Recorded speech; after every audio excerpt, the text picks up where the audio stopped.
Hey everyone, so what you're looking at is a cabin air filter that has not been changed in a long ass time. And yes, that just came off my car. I'm going to show you guys how to replace the cabin air filter with a brand new one like you see on the left. Let's get into it, guys.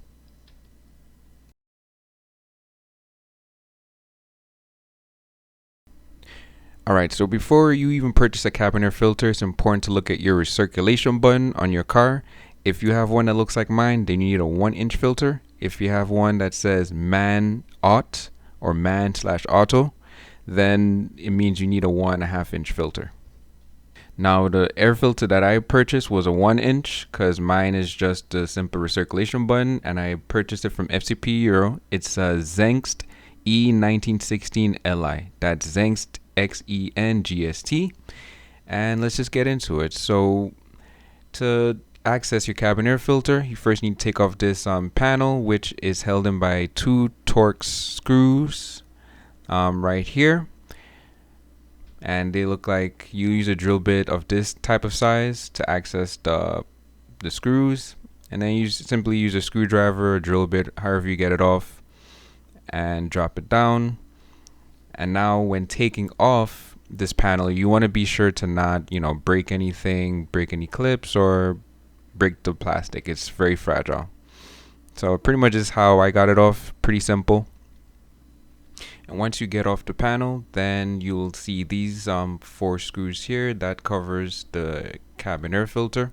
You use the same size Torx screw that you got off. The only thing is access underneath there will be very tough, so that you would probably just have to use a drill bit alone and screw it off manually. And once you do that, you take the cover off and you get the cabin air filter out. Just showing you the screws here. And my cabin air filter is actually in the second slot furthest away from the firewall. It's important to pay attention to which slot it came out of, because you'll have to go back inside the same slot. And as you see, it's super dirty, as you saw earlier. Filthy. I can't believe I was actually had that in my car and I was just blowing through, for all these years. So yeah, you just look there, and I honestly just took a rag and I just cleaned out some of the excess dust that was still on the bottom or so.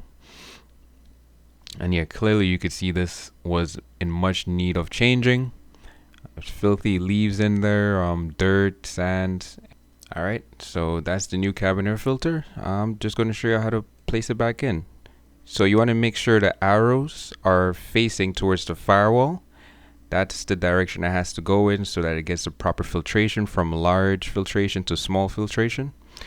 So pay attention to that when you're reinserting it. And once again, you want to put it back in the same exact slot if you have more than one, to make sure it goes back in the correct spot.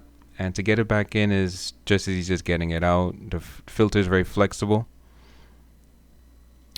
And once you get the filter back up, then you repeat the same steps you took to remove the air filter. You put back on the black cover that covers the actual cabin air filter box, and then you put back on the panel that covers underneath by the glove compartment and make your car look whole again. And that's it.